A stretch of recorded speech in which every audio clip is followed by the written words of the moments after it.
real talk, just rap pack. Besides that, nobody I trust. Back again like I never left. Young Sinatra, that's to the death. We turned up till we go deaf.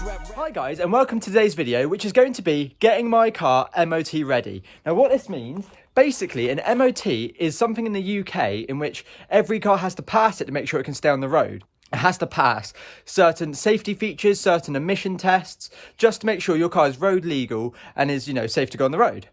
Because of this, that means my number plate has to be predominantly on the front of the car. It has to be somewhere on the front of the car and secured, which obviously at the moment it isn't. So hopefully we'll be rectifying that today. Also, stuff like my indicators and my brake lights need to be changed. And I'll go through why and what I'm doing during the video, but let's get into it. So, to keep the number plate on the front of the car, what I've decided to do is to get a number plate holder. Rather than stick the number plate on the car, because I want to take it to shows and change the front of the number plate, I was trying to think of different ways of holding the number plate on. And I finally settled for a number plate holder. The issue I'm now seeing, the issue I've just run into immediately is if I want this to be central, my FR badge actually needs to get out of the way because it's hitting it. So, I'm gonna take this off. Perfect. So the first thing I'm going to do is install my number plate holder. Right, what I've bought is these 3M sort of tape hangers. They're actually used to hold up paintings, but I've held up my rear number plate and my front number plate before, and they are absolutely fantastic. All they do is really simple. You just peel that back, stick one on, stick the other on here, and obviously they mush together, but they can hold up to 5 kilos, and it's absolutely ridiculously strong, more than strong enough to hold on like a number plate and number plate holder. The only thing I'm unsure about is obviously sitting it like that will stick absolutely fine and the middle will hold, but I want it to sort of follow the car around, but feeling that plastic pull back against me there is actually quite strong, so I don't know if it's going to be able to hold it, but I'm going to give it a go and fingers crossed it will work.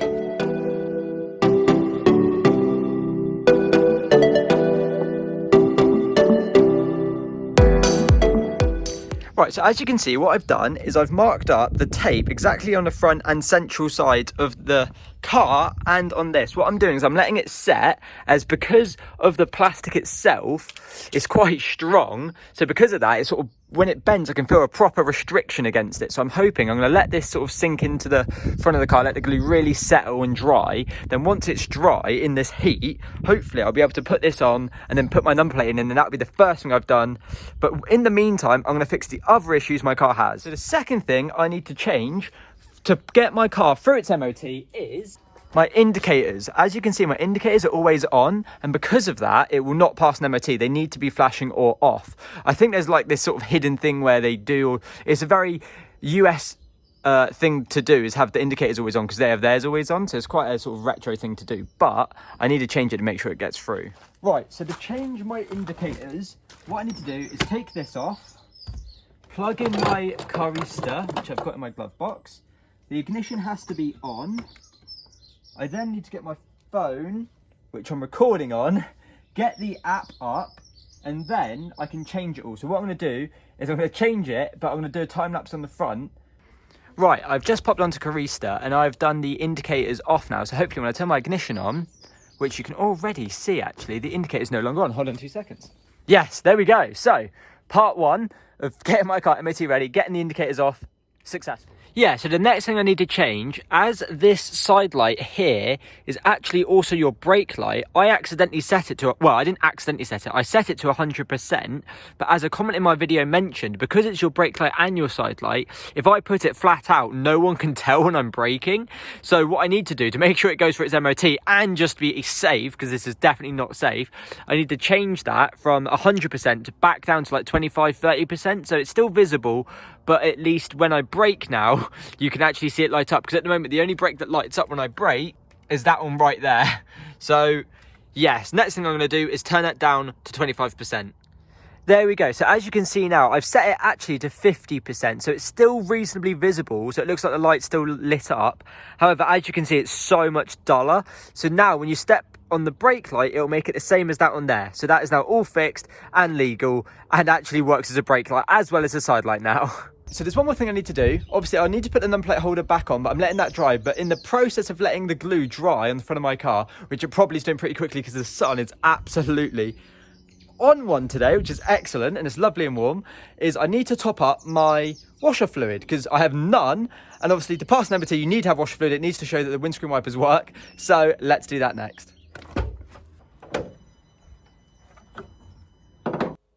My issue is my windscreen washer, actual, like the plastic tub that holds it all, is broken. It's got a crack in it like halfway up. So I can only ever fill my windscreen washer like halfway, which means if I can only fill it halfway, that means I need to work out not half of this, because 250 mil will be good for then what, 1.25 litres.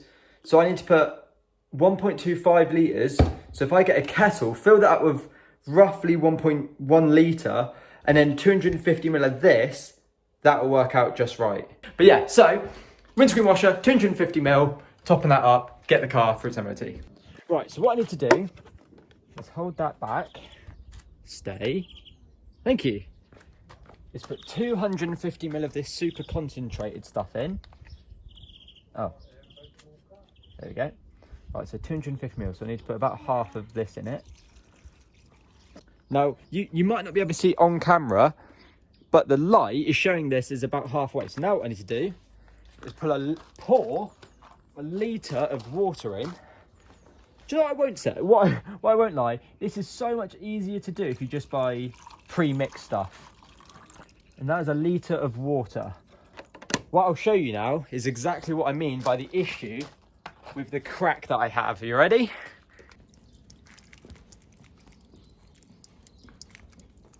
As you can see, it's just running straight back out because I've overfilled it. So the crack is clearly lower than where a litre of it would sit, because that is just all running straight back out again. Classic. It's finally stopped. It's like 20 seconds later and it's finally just dripping, which means it's finally hit the amount it can actually hold.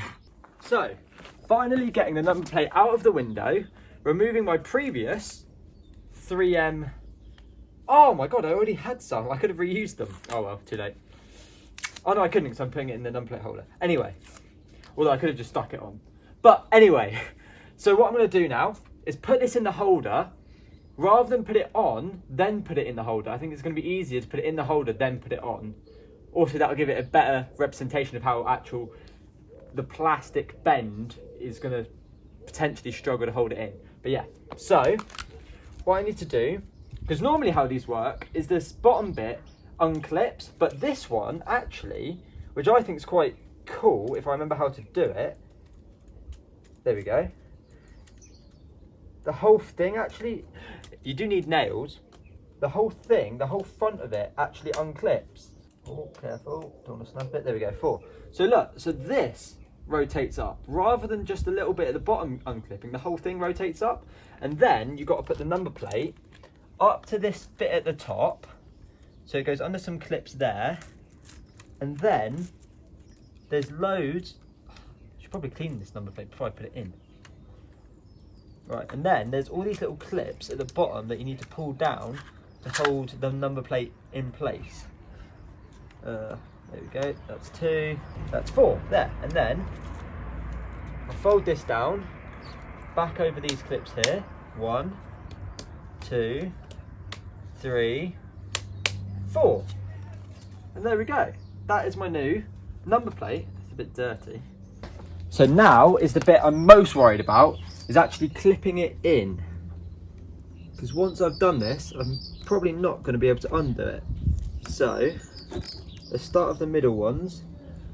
I need to get the height right as well. So let's say about there. Right, that's all clicked in. I'm just going to hold it to give it time to gel.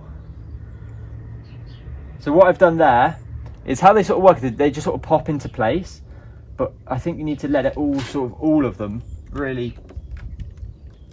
Oh, see, this is what I'm worried about. I think the plastic is going to be too strong. Oh, see, this side's holding. Okay, hold on.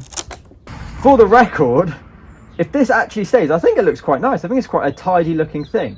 And then what's nice is once it's finally done, I can swap the number plates out for show number plates and just like mix it up at shows, or just when I'm filming a YouTube video, I can get a nice like YouTube number plate that says like Jsmk on it. So the whole point of me getting a number plate holder is that I can swap the number plate whenever I want.